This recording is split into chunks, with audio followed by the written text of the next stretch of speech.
Buen día. Vamos a dar inicio a la clase de hoy. Vamos a dar, voy a explicar lo que es la biomecánica y también carga y repetición. Vamos a hacer en dos sesiones, ¿sí? Dos sesiones.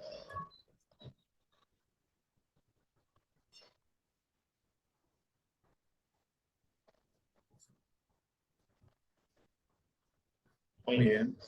Vamos a empezar ahora. Vamos a ver la parte de biomecánica.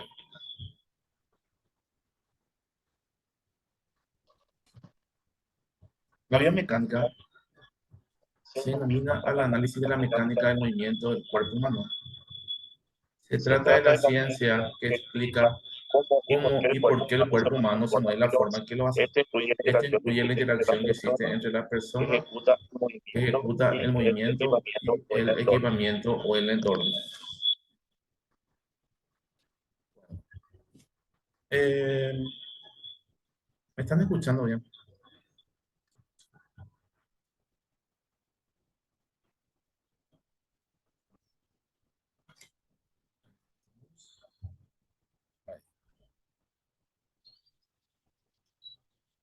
Otra definición es, cuando hablamos de biomecánica, nos referimos a la ciencia que estudia cómo fuerzas, tanto internas como externas, afectan a nuestro cuerpo. Es decir, se encarga de estudiar el movimiento, el equilibrio, la física, la resistencia, los mecanismos físicos. Elementos a tener en cuenta. Hay una gran variedad de factores a tener en cuenta cuando diseñamos nuestra rutina de entrenamiento para conseguir los máximos beneficios entre ellos. La capacidad de realizar fuerza viene determinada por la posición de los filamentos y la actina y la miocina. Sabiendo esto, podemos incluir en ciertas proporciones musculares o músculos concretos cuando realizamos los ejercicios. El ángulo de entrenamiento. El ángulo de entrenamiento, seguramente han oído que hay que entrenar los músculos de diversos ángulos, y esto es cierto, ya que la forma que conseguimos trabajar más y mejor todo el conjunto de fibras musculares y conseguir así una hipertrofia más simétrica. El ángulo de entrenamiento es, por ejemplo, el ángulo en que uno trabaja va resaltando diferentes partes. Por ejemplo, cuando hacemos banco inclinado, por ejemplo, trabajamos la parte superior del pectoral. Cuando hacemos banco plano, trabajamos la parte media. Cuando hacemos declinado, fondo o pullover, trabajamos la parte inferior del pectoral. A eso se refiere. Por ejemplo, hacemos bíceps. Cuando hacemos abierto, trabajamos la parte interna del bíceps. El bíceps tiene dos fibras. Cuando hacemos medio cerrado, trabajamos la parte más externa del bíceps. Cuando hacemos en curve neutro, trabajamos el antebrazo y el braquial y deja más alto. El braquial es esta porción redondita que sale acá y la parte de movimiento. La activación muscular varía dependiendo del plano de movimiento que estamos trabajando, existiendo el plano sagital, frontal y transversal. Anchura entre las manos y pies. Dependiendo si realizamos anchuras más amplias o menos, varía la activación muscular, y aunque crea que es algo irrelevante, puede ser de gran ayuda a la hora de... Ahí subí el video, la otra hicimos con la compañera, cuando trabajamos, no, cuádriceps trabajamos, ¿verdad? Cuando uno abre las piernas, o sea, separa las piernas, hacemos en todo tipo, se le llama sumo, con diferentes elementos, como barra, mancuerna, em, la pesa basculante.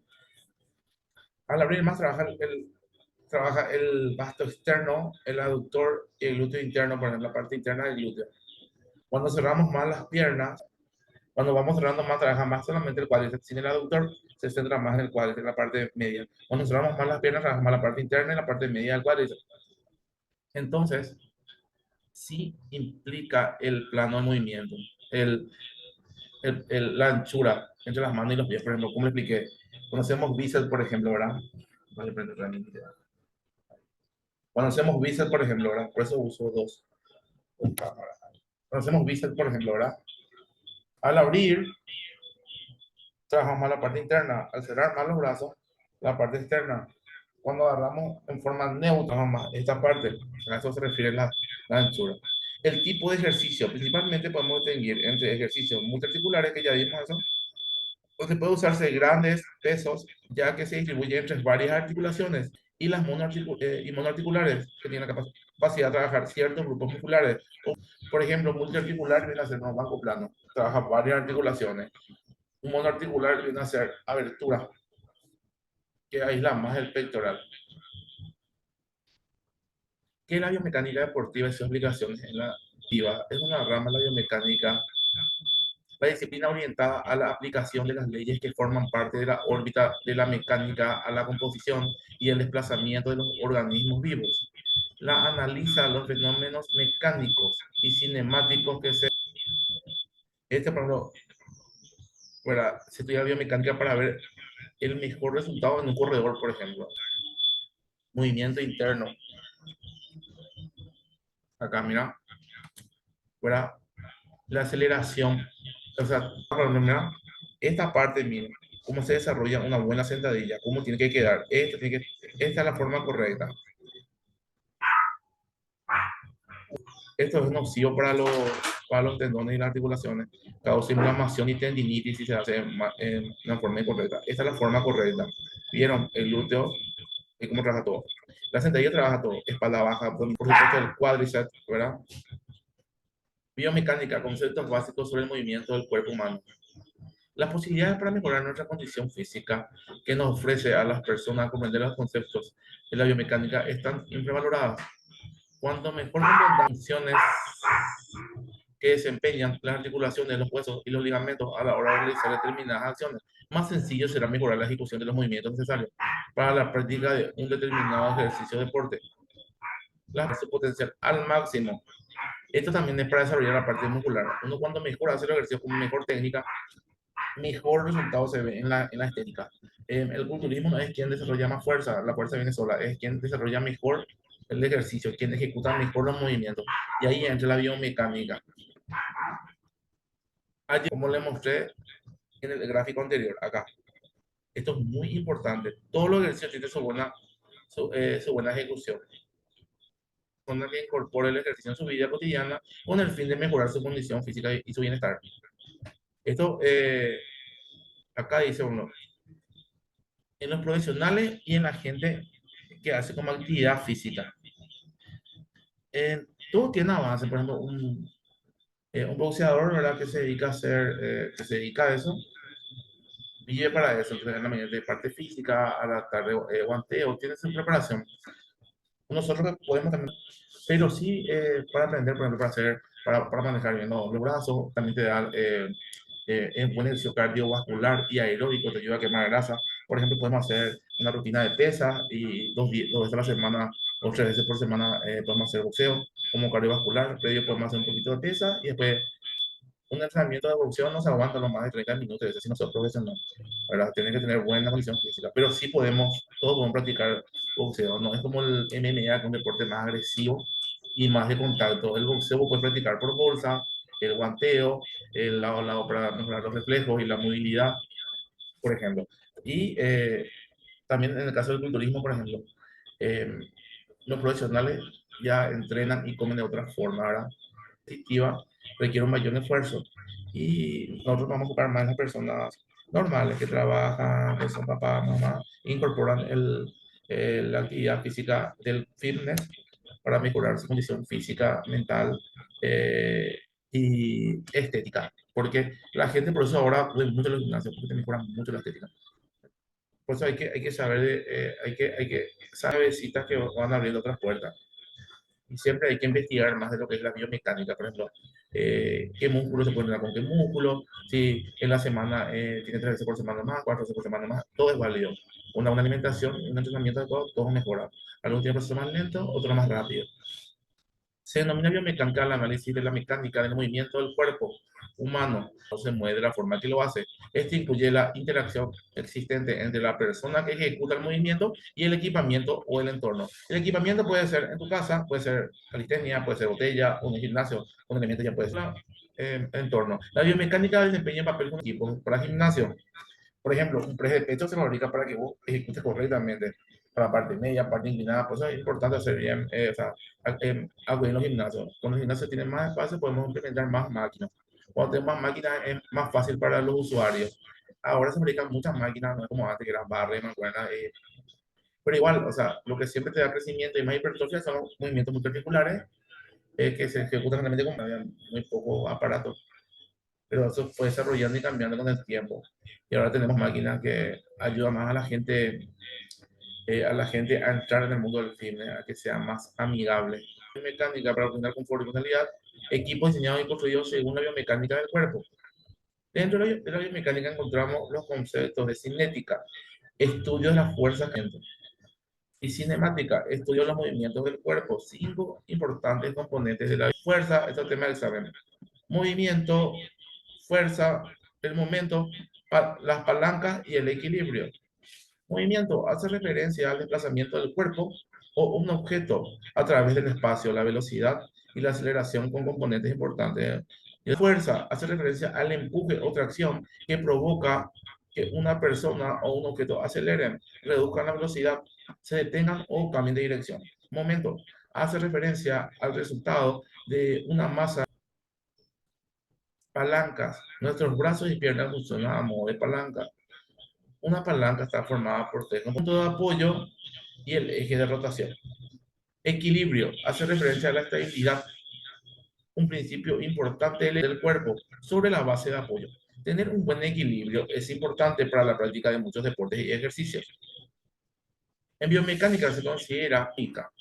Una posición anatómica es aquella en que la persona está situada de pie, con la vista hacia adelante, los brazos laterales a los laterales del cuerpo, con las palmas hacia el frente, con los pies ligeramente separados en la zona de los talones y los dedos de los pies señalando hacia adelante.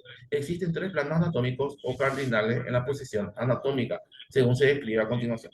El plano sagital o mediano, que divide con algunas excepciones los movimientos de flexión, reducción del ángulo o de una articulación o doblar de la articulación o extender la articulación se producen en el plano sagital.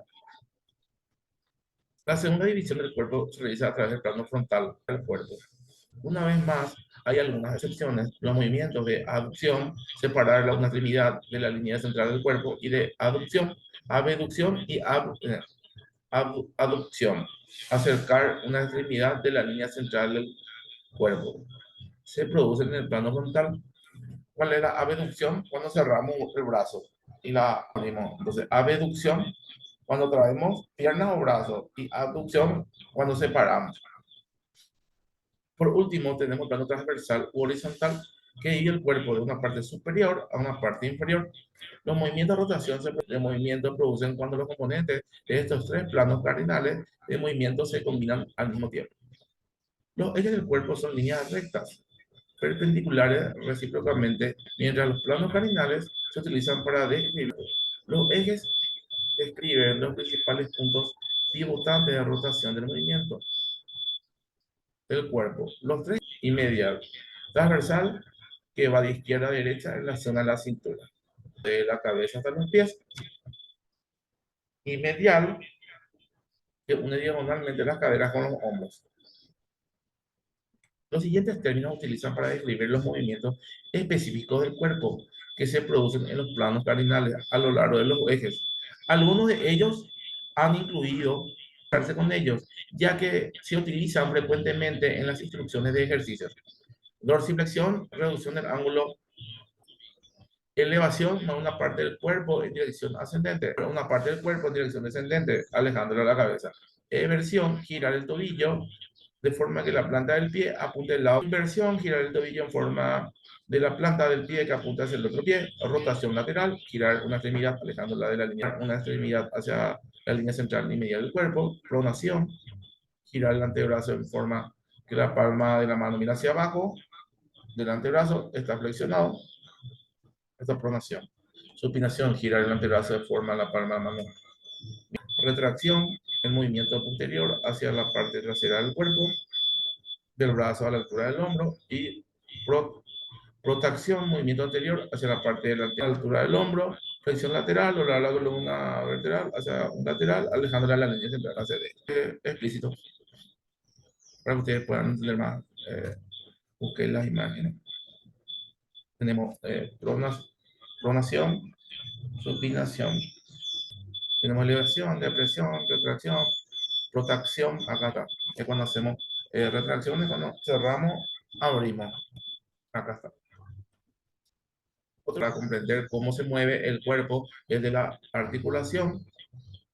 Cuando se hace referencia al movimiento de dos o más huesos, articulaciones del organismo, pero las que proporcionan una mayor amplitud de movimiento y que por tanto son fundamentales a la hora de entender cómo se mueve el cuerpo. Los sinoviales son las partes del cuerpo picante del cartílago, que es el líquido sinovial. Las articulaciones se caracterizan por su amplitud. Las mueve características básicas: cartílago articular, ligamentos, tendones, músculos, membrana sinovial, líquido sinovial, hueso. Y acá, como siempre, nos explican para dar una mejor visión de lo que estamos dando. Que tenemos las articulaciones acá, ¿vieron? Esto es mira, lo que es la rodilla, cómo trabaja. ¿Qué son? Acá estamos. Los ligamentos conectan el cuento cruzado. Los tendones conectan el músculo con el hueso. Esta es una rodilla. Hueso, ¿verdad? El cartílago, membrana. Las membranas sinoviales es donde está contenido el líquido sinovial. Acá tenemos una anatomía del esqueleto para que vean dónde están todas las. Se usan zonas de las caderas y las rodillas. Estructura de la articulación sinovial.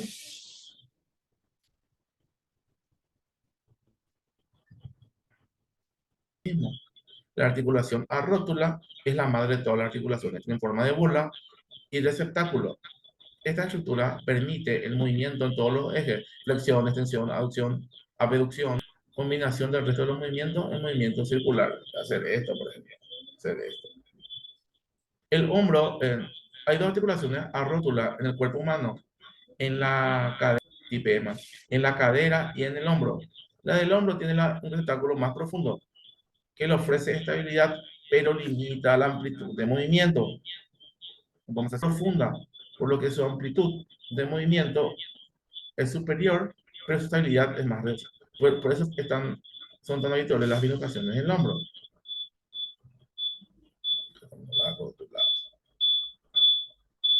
Articulación plana colocada una sobre otra. Esta superficie permite realizar movimientos de desplazamiento o de rotación. Tenemos articulaciones de tipo en los pies, y es un tipo de articulación muy simple que permite el movimiento en un solo eje, ya que su estructura impide la rotación. Las articulaciones en bisagra permiten el movimiento de flexión y extensión, y un ejemplo de ellas es el codo, es la del codo. La articulación en pivot, este tipo de articulación, la articulación es pivotante que conecta el radio con el codo, permite el movimiento de rotación del antebrazo, pronación y supinación. Articulación elipsoidal, muy similar a la articulación o a la, impide la rotación en todos los ejes. Aún así permite el movimiento de rotación en dos ejes, como la flexión y la extensión, la aducción, la abducción, la aducción, la circunducción, como en el caso de la muñeca. Aducción, ¿viste? Extensión, extensión, flexión. La muñeca puede hacer todos esos movimientos. Entonces, flexión, flexión, extensión, abducción, haciendo en forma circular. Ahí. La articulación celular es similar a la articulación elipsoidal, pero su rotación está limitada por la estructura forma de los huesos. Una forma de silla de montar donde se aloja el otro hueso, como si se tratase de un jinete. El hueso situado sobre la silla de montar es capaz de realizar movimientos de flexión, extensión, abducción, flexión, extensión, abducción, aducción y circunducción, como una rotación, así como una rotación. Hace todo esto, afuera, adentro. Tenemos, ¿cómo se llama? Flexión, extensión, abducción, aducción y circunducción. ¿No? Acá tenemos un gráfico, cómo funciona. Con la articulación pivote que traga la vértebra,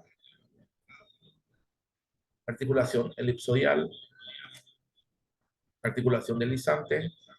¿Vieron cómo el pie posee y el pulgar, por ejemplo?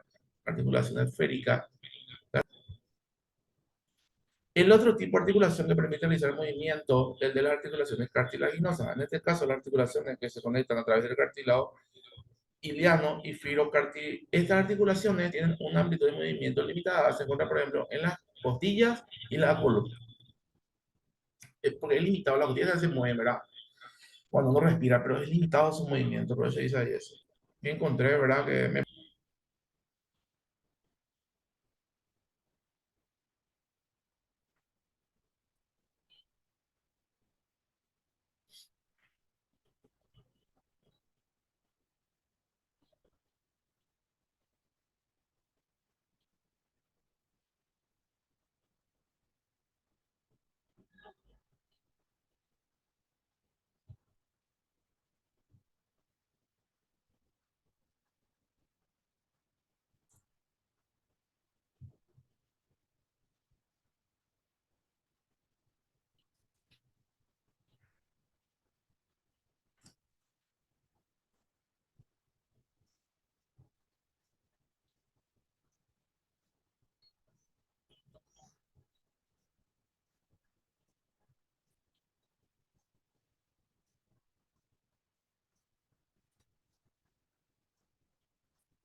Bueno, para, para tener una parte más explícita, más, explico mejor lo que, cómo funciona, ¿verdad? Bueno, ahora vamos a hacer una pausa y vuelvo en 10 minutos. Vamos a desarrollar carga y repetición hoy, ¿sí? También.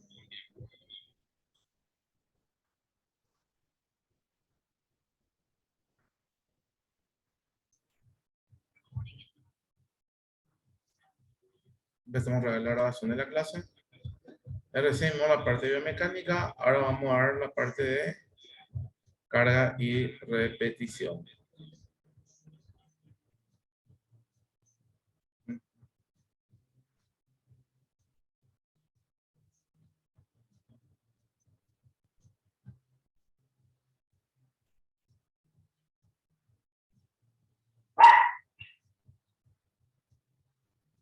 Ahí está.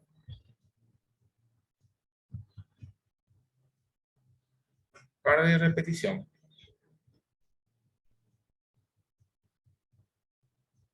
Repetición y carga. Las repeticiones son el número de veces que se repite un ejercicio dentro de una serie de la rutina de entrenamiento y que éstas están inversamente relacionadas con la carga o peso que se mueve en el mismo. Esto quiere decir, cuanta más carga aplicamos, menor será el número de repeticiones que puedan realizar. O sea, eso es lógico, ¿verdad? Tiene todo. ¿Qué son las repeticiones? Se entienden como repeticiones el número de veces seguidas que repite un mismo movimiento.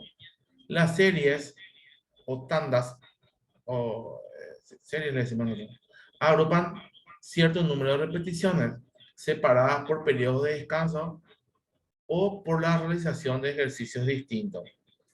Puede ser, por ejemplo, cuando hacemos un circuito en vez de tiempo. Por ejemplo, vamos a hacer 4 series con carga progresiva. De 15 repeticiones, le cargamos más, hacemos 12, cargamos, le ponemos más carga, hacemos 10, ponemos más carga, 8. Ahora entonces se incrementa el peso y se baja las repeticiones. También podemos hacer por ejercicio, por ejemplo, hacemos una tanda de, cuando hacemos circuitos no para hipertrofia, sino para dar más tonicidad, por ejemplo, banco plano, hacemos, por ejemplo, elevación frontal, hacemos bíceps y abdominales. Y volvemos a repetir. El descanso para ese músculo es el tiempo que tardamos en hacer los otros ejercicios. ¿Qué es la carga del entrenamiento? La carga de entrenamiento es una indicación indicación en texto acerca del grado de esfuerzo de una sola sesión de entrenamiento. El cálculo de carga de entrenamiento se basa en el consumo de fuentes de energía fundamentales, carbohidratos y proteínas durante el ejercicio. Estas proteínas son los BCAA generalmente, los aminoácidos que más se utilizan durante el esfuerzo. La carga, conceptos y tipos. Cuando hablamos de carga de entrenamiento, nos referimos al trabajo o estímulo que produce un efecto de entrenamiento que lleva un proceso de adaptación. La carga externa o física. Aquí nos referimos a los factores que trataremos a continuación. Son datos objetivos que nos indican el trabajo que se está realizando, tanto en cantidad como en calidad. Hablamos de intensidad, volumen. La carga interna o fisiológica, refiriéndonos al efecto que produce la carga externa sobre el organismo y sistemas funcionales, como el cardiorrespiratorio o muscular de cada individuo. Cuando hacemos la parte física, la agitación que nos produce o la irrigación sanguínea, eso también es fisiológico. Entonces, es físico que es externo prácticamente, ¿verdad? Esos son los datos que indican el trabajo que está realizando. Bueno, físico es cuando vas cargando y vas haciendo el empuje, donde hay una relación física. Y fisiológica es lo que produce el ejercicio en nosotros en el momento. Con estas dos definiciones vemos que una misma carga externa puede implicar una carga interna superior o inferior, diferente en un individuo que en otro. Para mejorar nuestra condición física, el entrenamiento irá en función de una carga que afecte positivamente al nivel fisiológico, carga interna. Claro, el tema es que no nos provoca lesiones o mucha fatiga, por eso es importante la carga que vamos usando y el efecto que va causando esa carga. El efecto viene a ser en nosotros, viene a ser esa carga interna fisiológica. ¿Qué tener en cuenta para modificar la carga a aplicar en los entrenamientos? Pues bien, según los objetivos, cada deportista o individuo aplicaremos la carga de diferente forma, teniendo en cuenta siempre los factores y la condición física. La intensidad se define como la fuerza del estímulo que experimenta el individuo durante un esfuerzo. La intensidad, como cargamos y hacemos dos así, ¿verdad? Y que causa esa irrigación, la agitación, eso es la intensidad que uno experimenta, ¿verdad? Experimenta hacer 2 repeticiones con una carga de 40%, que 2 repeticiones con una carga al 70%, ¿verdad? 80%. Tiene más, va a tener más fuerza en en el estímulo ahí. Al hablar de intensidad, nos referimos al aspecto cual la carga, la cual resulta de el número de repeticiones, la velocidad de la ejecución, la complejidad del ejercicio y la duración de las pausas. Tenemos entre 10 y 15, una velocidad constante, complejidad del ejercicio, por ejemplo, si hacemos una super serie o tipo de anchura o altura, y la duración de la pausa. Por ejemplo, yo te digo, vamos a hacer alfa en 8 series. La primera va a salir 20, descansamos 20 segundos. La segunda va a salir hasta, no importa el número, es la intensidad, que es la duración y el tiempo de descanso. Siendo esta el 100%. Por ejemplo, un corredor de 100 metros. Eso no va a hacer. Este también puede ser un RM también. Intensidad relativa es el porcentaje al que queremos trabajar en base al anterior. Por ejemplo, para indicar, hay que realizar una serie al 80%. Este absoluto habla del RM. El 100% que nosotros levantamos una vez es 100 kilos. Entonces vamos, para el RM hay diferentes formas de sacar. Podemos hacer una clase práctica el próximo fin de semana. Chicos, hoy también es el examen. Ya está preparado después de las 12, creo que está listado, después de las 15. Esto entienden, la absoluta viene a ser lo máximo que uno puede hacer. Y según esto, se saca el porcentaje del 80, 70, ¿a qué porcentaje? Porque, por ejemplo, cada deporte tiene un porcentaje de trabajo también. En una planificación del entrenamiento, la intensidad es uno de los factores a tener más en cuenta. Por ello, sería vital aprender a escuchar nuestro cuerpo y conocer nuestras posibilidades, las limitaciones. No obstante, existen métodos para medirla. ¿Cómo medir la intensidad del entrenamiento? puesto que una carga puede actuar de diferentes formas en el organismo, en periodos diferentes de potencia, si estamos cansados, que después de un día de descanso. Resulta difícil medirla, no obstante, utilizaremos herramientas como el usado en ciclismo, los ritmos de carrera. Cuando un atleta conoce los ritmos, sabe a qué intensidad equivale ir a 4 minutos el kilómetro, la medición del ácido láctico en sangre o el consumo máximo de oxígeno, sobre todo en alto rendimiento. Acá está la escala de fuerza de reposo total, esfuerzo suave. Eh, Estas son las escalas que hizo este señor Ward para poder medir. El volumen. El volumen de la carga de entrenamiento se define como la cantidad total de actividad efectuada en el entrenamiento. Por ejemplo, yo también estudié esto, cuando estudié también, no aplica, por ejemplo, el volumen total. Por ejemplo, queremos hacer, depende de tu RM, ¿verdad? Por ejemplo, yo puedo hacer con 100 kilos 10 repeticiones. Entonces vamos a hacer en banco plano 5.000 kilos. Ese es el volumen total. Tiene que salir 5.000 kilos. Entonces, el, la primera serie me salió 12. 12 por 100, 1.200 kilos. La segunda serie me salió 10 repeticiones. 12 por 100, 10 por 100, 1.000 kilos. 1.200, tenemos 2.200 kilos ya. La tercera serie me salió 10 otra vez. 3.200 kilos. La cuarta serie me salió 800 kilos. Tenemos 4.000 kilos. La quinta serie me salió 6. Tenemos 4.600 kilos. Y descansé menos y la última serie me salió 4. Y ahí completé los 5.000 kilos en volumen total, que según mi especificación y el deporte que estoy haciendo, hice. En sentadilla también, por ejemplo, el volumen total del entrenamiento, 50.000 kilos le ponemos. ¿Verdad? Y parece o 30.000 kilos, 50.000 es mucho. 30.000 kilos. Yo puedo levantar fácilmente en la prensa 500 kilos. Entonces eh, hago 5 por 12, son 6.000 kilos. Me sobra 24.000 kilos. Hago sentadillas, 5 por 10 con 120 kilos. ¿Verdad? Entonces tenemos ahí 500, 5 por 10 son 2.500 kilos, no más. 10 son 5.000 kilos. Yo tengo 11.000 kilos. Me sobra 19 kilos. Hago otra vez en sentadilla en hack. Así, y voy restando hasta completar. Puedo repetir también los ejercicios según lo que el entrenador requiera de mí. Puedo poner 20.000 kilos también de límite y hacemos 20.000 kilos en bíceps. Tenemos que hacer, poner como cuerda de 15 kilos, 10 repeticiones son 150. Por 4 son 600 kilos. Entonces vamos a hacer 5.000 kilos en bíceps. Y tratamos de completar con diferentes ejercicios los 5.000, según lo que queremos también. Por ejemplo, trabajamos la parte del bíceps, hacemos los por más abiertos.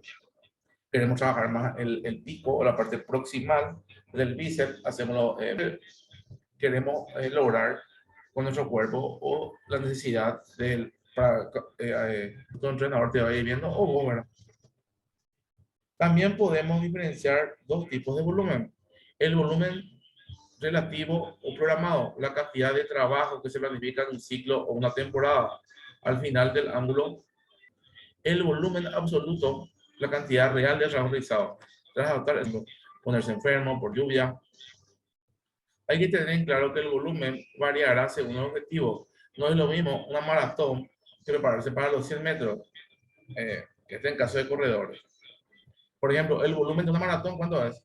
42 kilómetros creo que es una maratón. Ese es el volumen total. Igual, a eso tiene que llegar de kilómetros. ¿Cómo medir el volumen de entrenamiento?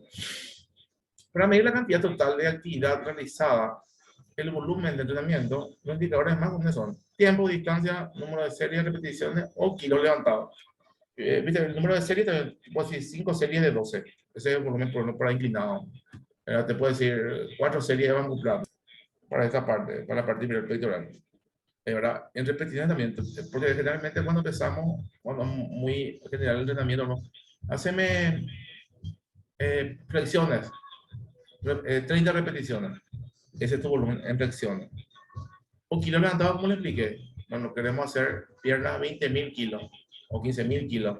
Empezamos con un principiante, él va a hacer 1.000 kilos hoy. Y le pone 10 kilos al lado, son 20, con la barra son 35. Hace 3 por 10, ¿verdad? En 10 repeticiones son 350. Y por 3 ya son 1.050 kilos. Y le hacemos 2.000 kilos, él va a empujar. Ese es el total de peso que él va a hacer. Así también se mide el volumen. Por último, debemos tener claro, no por aumentar el volumen mejorar nuestra condición física. De que una persona asimilarlo, es decir, adaptarse a él. A veces se ha insistido durante cierto tiempo sobre un determinado volumen de trabajo o de esfuerzo para finalmente adaptarnos a él. A continuación, realizar esfuerzos superiores. Claro, cuando empezás una rutina, toma un tiempo adaptarse, ¿verdad? Cuando tu cuerpo empieza a asimilar eso, ahí vamos cambiando de rutina. Se incrementa el peso, o se incrementa también el volumen, ¿verdad? O se varía el orden de ejercicio. Hay muchas formas de variar la rutina. El volumen e intensidad se modificarán en los distintos periodos del ciclo, según características del deporte practicado y las del sujeto. Ejemplo de variación de un ciclo anual. Volumen e intensidad técnica. Esto es un gráfico así básico que se puede realizar. La dinámica de las cargas. En la máquina anterior vemos un ejemplo de periodización del entrenamiento, planificación que debe tener cargas, respetando siempre los principios del entrenamiento deportivo, como el de especificidad, individualidad, planificar en función de la especialidad deportiva y el periodo del ciclo en función del sujeto. La dinámica de las cargas se caracteriza fundamentalmente por la sucesión rítmica, un carácter ondulatorio de la reducción. Estos parámetros, volumen e intensidad, solo será posible aumentarlo al mismo tiempo hasta un determinado grado. Siempre irán en función de lo citado en el párrafo anterior. Volumen, intensidad, técnica. Fase de preparación, transición, la intensidad rebaja y va subiendo. Fase de competición, ¿verdad? Acá tiene que estar descanso activo. Descanso activo es cuando se baja, se sigue entrenando, pero al 20% o al 30%, para no perder el ritmo, para que el cuerpo no pierda el hábito. Aunque siendo primordiales en toda periodización del entrenamiento para la consecución del máximo rendimiento, el volumen e intensidad también está comprobado. Decisivos otros factores, no menos importantes, como la duración, recuperamiento o disminución del volumen o intensidad. La duración de la carga está íntimamente relacionada con el volumen y se define como el tiempo durante el cual el estímulo de entrenamiento tiene un efecto sobre el organismo. Duración de la carga. ¿Se entiende esto, verdad? Si no entienden, pregunten. Como es lógico, a mayor intensidad del estímulo, menor capacidad para soportar larga duración. Claro, por ejemplo, si hacemos un trote, tenemos ya estado físico y podemos trotar 1 hora eso. 2 horas también podemos trotar, hidratándonos. En cambio, si hacemos empezamos a correr, eso va a bajar. Podemos correr durante 2 minutos, 3 minutos, ¿verdad? Y hacer un pique máximo 100 metros, 200 metros, vamos y ya morimos. Nos va a faltar oxígeno. Esto es lo que dice acá. Es lógico. Un trabajo excesivamente largo de gran intensidad no será útil, ya que sus efectos alcanzarán valores límites sobre entrenamiento. Esto hay que evitar el sobreentrenamiento. En el sobreentrenamiento, la parte del bíceps femoral, es porque estoy sobreentrenado y estoy agotado porque no duermo bien y entreno muy fuerte siempre. Entonces hay que bajar el ritmo. Cuando uno se siente agotado, hay que bajar el ritmo de entrenamiento. Si la duración es demasiado corta, puede no llegar a estimular al organismo. Al no alcanzar el umbral mínimo de excitabilidad, según la ley del umbral de Sub-Arnold, este largo de intensidad no será útil, ya que esos efectos alcanzarán los valores límites del sobreentrenamiento. Por eso acá, en esta curva, acá está. estamos por competir y después se da el descanso para que no haya sobreentrenamiento. Acá está, zona máxima de tolerancia, excesivo, débil, óptimo, excesivo. Acá en excesivo se puede llegar a sobreentrenamiento, pero este excesivo se hace realmente, bueno, hay precompetencia en otros deportes, ya no hablando de musculación.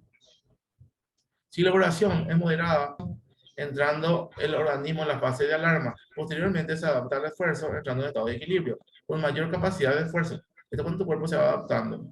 Ustedes también no sé si suelen correr. Cuando empiezas a trotar, te esfuerzas y de repente el pulmón se empieza a expandir y se empieza a adaptar a lo que estás haciendo. Y ahí puede llegar a mayor esfuerzo. Es lo mismo cuando empiezas una sentadilla. No puedes empezar con el peso máximo. Siempre tiene que ser progresivo el peso. Parece que el cuerpo ahí, se va adaptando en ese momento para ir haciendo más repeticiones, para ir subiendo la carga. Síndrome general de adaptación, teoría del estrés. Ya, pues el doctor en el 52 ya se trataba esto. Se trata de una respuesta adaptativa y no especificada del organismo. Toda causa que pone en peligro su equilibrio biológico. Definida como el periodo que dejamos entre el estímulo y estímulo para que el organismo descanse, ya sea en sesión o en recesiones. El, el 30 segundos de descanso. Esta es la recuperación. O de presión banco plano con mayor carga, 2 minutos, 3 minutos. Recordando un tema muy relacionado a la gran importancia, ya vimos algunos consejos, pista de pádel, por ejemplo, ¿verdad? Por ejemplo, si es que vos jugás todos los días, por ejemplo, el pádel, va a llegar un momento que te vas a agotar, tu articulación, todo. Entonces, siempre hay que descansar bien para rendir más. Esto es un ejemplo nomás de lo que se para. Pueden diferenciar entre recuperación activa, el periodo de esfuerzo de baja intensidad, como puede hacer caminar tras una serie en pistas, incluso un descanso activo de una sesión completa, que consiste en ir a trotar suavemente, sesión regenerativa. Este programa está corriendo fuerte y después paras, pero no tienes que parar totalmente. Tienes que ir bajando las revoluciones para trotar despacito y después caminar. Eso es una recuperación también, ya sea entre series o entre sesiones. Este es cuando conocemos pesa. Este cuando hacemos algún sprint, hacemos cuando corremos. A veces nos sesionamos en entrenar día tras día, pero es muy importante que la recuperación adecuada entre sesiones. El principio de recuperación es la continuidad para un entrenamiento efectivo. Ustedes no notan que, por ejemplo, cuando uno empieza a entrenar, ¿verdad? Yo entreno realmente de lunes a viernes. Y si descanso bien los fines de semana, ahora cuando tengo clase con ustedes, hoy dormí menos también. Em, También tengo clase en la tarde, pero termino el curso de la tarde, no voy a estar agarrando para poder descansar más. Si uno descansa bien, el lunes se va más cargado, más tonificado, el músculo está más regenerado, empiezas bien tu rutina. Muchas veces cuando estás en proceso los iniciantes realmente tienen más fuerza, ahí se regenera el músculo, se regeneran los tejidos, gana volumen. Si comiste, descansaste bien, no tomaste alcohol, tu cuerpo llega óptimo ese lunes y notas más rápido los cambios. Si vos dormís 8 horas todos los días, descansas bien y te alimentas bien, esa supercompensación se da. Puedes levantar más, tener mejor reacción, mejor irrigación. Ustedes van a notar que cuando están cansados el músculo ni se irriga. Parece que entrenamos de balde. No hay esa irrigación, no hay ese fallo. Parece que em, hacemos un ejercicio y no tenemos ese estímulo. Eso porque estamos cansados muchas veces. No estamos bien regenerados. Esta es la supercompensación. Carga, fatiga, recuperación, supercompensación. Y durante la sesión, durante un periodo que uno programa. Esa supercompensación, lo que siempre, cuando no hay más supercompensación y empieza a bajar rendimiento, ahí se llama descarga. En el culturismo, ¿cómo se hace descarga en el fitness? Por ejemplo, se baja al mínimo la carga y solamente se dan estímulos. Por ejemplo, por más que vos tengas fuerza, si no le puedes levantar más, de carga, no sé, en va comprando suele hacer 100 kilos, de carga 20 kilos y hace 4 por 12, o sea, le estimulas nomás, le das movimiento nomás al músculo. Hace 3 4 eso, si no puedes ni cansarte eso, hace durante 15 días más o menos. Y ahí el músculo se regenera, los tendones, las articulaciones, los ligamentos, todo se regenera y en 15 o 22 días puedes subir otra vez, vas a tener más fuerza, vas a notar más crecimiento muscular, mejor activación de las fibras completas. También debemos tener en cuenta la recuperación dentro de la sesión entre series, pudiendo clasificar como incompleta, la cual no deja recuperar al 100%. Estos son los descansos así que hacemos, por ejemplo, intensidad. Hacemos 12 o al fallo con un peso, por un para bíceps, suelo utilizar. Descansamos 15 segundos, al fallo 15 segundos, al fallo 15 segundos, hasta que no pueda salir una repetición. Le damos entre 10 a 15 segundos de descanso. Es recuperarnos, aunque con la acumulación de series disminuye la capacidad. Tenemos fuerza cuando no la misma resistencia. Por ejemplo, esto se usa cuando hacemos movimientos particulares para volumen. Hacemos un plano, decimos 4 series de entre 12 y 8 repeticiones, que es para hacer hipertrofia. Entonces descansamos 3 minutos más o menos. Por eso lo hacemos menos, que cuando hacemos hipertrofia hacemos 4 movimientos por ahí. Cuando hacemos volumen. Lo que pasa es que el peso máximo que podemos manejar trabaja las fibras más profundamente. Y la super serie y las repeticiones entre 15 o más, te trabajan más la parte verifica, más la parte de la forma, pero no el volumen que vos querés. Por eso es importante también trabajar pesado, controlado. Cuando sos atleta y conoces tus capacidades y tus límites. La normal, que nos deja recuperarnos con la acumulación de series y disminuir la capacidad para repetir el estímulo con la misma intensidad. Esto, cuando alcanzamos de 3 a 5 minutos, podemos hacer esto. Lo que buscamos es hacer 8 otra vez para romper más fibras, eso hacemos volumen. Hablaremos de un factor que relaciona la duración y recuperación. Hablamos de la densidad. La densidad, pudiéndola definir como la frecuencia con que el deportista recibe estímulos por unidad de tiempo, la indicamos mediante el número 1, 2, donde el primero hacía referencia a la duración y el segundo a la recuperación. Si la duración es mayor, por ejemplo, 5 o 2, estaremos realizando el trabajo donde primará el volumen, por ejemplo resistencia. Si la recuperación es mayor, por ejemplo 1, 4, el trabajo realizado será, por ejemplo, la velocidad. El número de veces las repeticiones es el número de veces que se produce un estímulo en cada sesión. Se agrupan en series, por ejemplo, 3 series de 8 repeticiones, pudiendo ser el estímulo kilogramos levantados, carreras en atletismo, metros nadados, etc. Ahí explica muy bien. Distribuir adecuadamente las cargas afecta indudablemente la eficacia del entrenamiento.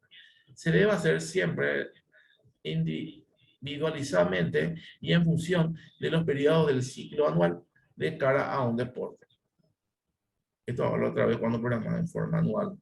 Hacemos los ciclos, por ejemplo, nosotros en culturismo partimos los ciclos de volumen, de definición, de precompetición, llegamos a la competición y hacemos descarga. Eso es lo ideal. Esa descarga tiene que durar un mes por ahí, porque para llegar a una competencia le gasta mucho el cuerpo.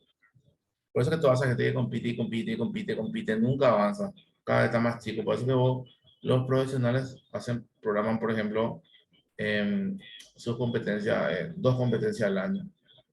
Lo que son profesionales. En la materia que quieren competir en cualquier cualita, hay que competir. Prepararlo en 5 competiciones y los 5 entra, ¿verdad? Da gusto competir, pero tienes que estar bien preparado, bien suplementado. El gasto es otro, ¿verdad? Tienes que estar todo el año, tienes que llegar bien, a tiempo, no hacer la dieta toda apurada, cuando hablamos de culturismo.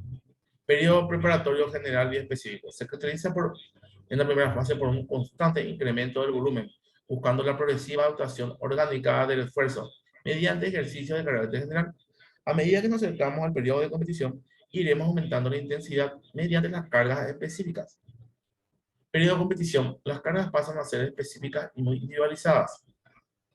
El volumen permanecerá estable o disminuirá ligeramente para dar paso a un aumento en la intensidad y estabilizarla a lo largo del fútbol. Se reduce el volumen para que el aumento de la intensidad no se vea perjudicado. Periodo transitorio. Acabado el periodo de competición de transición como medio de recuperación activa. Esto asegura un inicio del siguiente ciclo con garantía de desarrollo orgánico. Esto, ahora dimos carga de repetición y dimos también biomecánica. ¿Tienen pregunta, algo? Esto vamos a tratar de hacer en una clase práctica también. Y le agradezco la atención. Hoy el examen, no es difícil el examen. Eh, no tengan miedo, van a pasar todo. Le agradezco por la atención, muchachos. Y le espero en la clase práctica si pueden. La otra vez con Keren entrenamos duro. Ahora subí los videos. Y le agradezco de nuevo, sí, muchas gracias.